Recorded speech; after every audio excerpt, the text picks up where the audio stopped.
Welcome to our channel मोर प्रिय छात्र छात्री।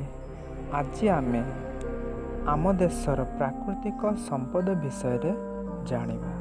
प्राकृतिक संपद प्रकृति पाउथबा समस्त संपद को प्राकृतिक संपद कहा जाय थाए। जहाको आमे केबे तैयारी कर न थाउ ताहा प्रकृति ही सृष्टि होय थाए।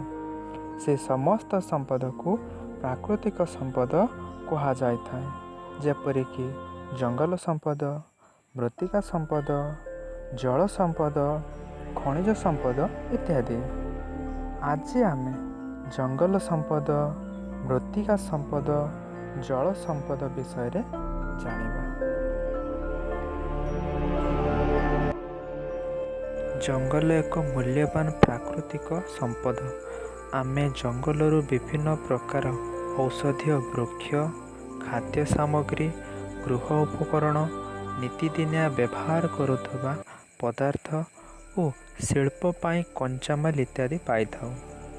आम देशर आंध्र, ओडिशा, बिहार, कर्नाटक आदि राज्य मानकरे बहुत जंगल देखा जाय थाए।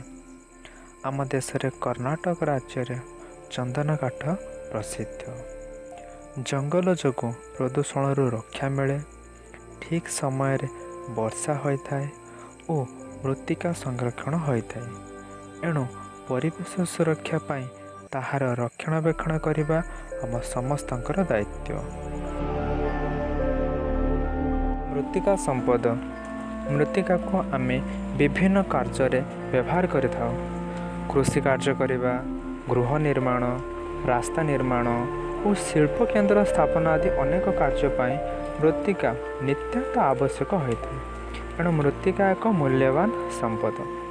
आम देश में विभिन्न प्रकार मृत्तिका देखा पाई थाउ। जेपरिक उर्वर मृत्तिका, कृष्णकार्पास मृत्तिका, लुणी माटी, लाल माटी और हलदिया माटी। जंगल नष्ट और अधिक वर्षा होगा जोगु मृत्तिका क्षय होबार लगी। एणु नुआ जंगल सृष्टि करी मृत्तिका क्षय को रोका जाय परिबो।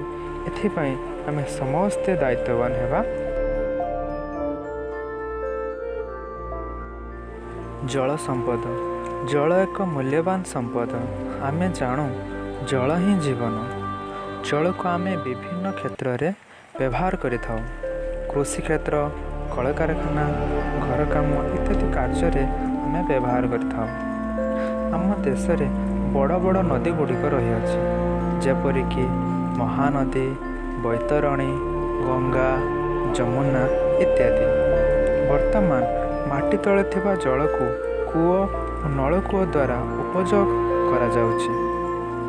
यह अपव्यवहार द्वारा भविष्य में जल संकट देखा देव। एणु आमे जल को सदुपयोग करने आवश्यक। एथिरे समस्त जीव जगत पाई मंगल काम्य हेबो। आशा करुछि भिडियोटी भल लगी। भिडियोटी देखि धन्यवाद।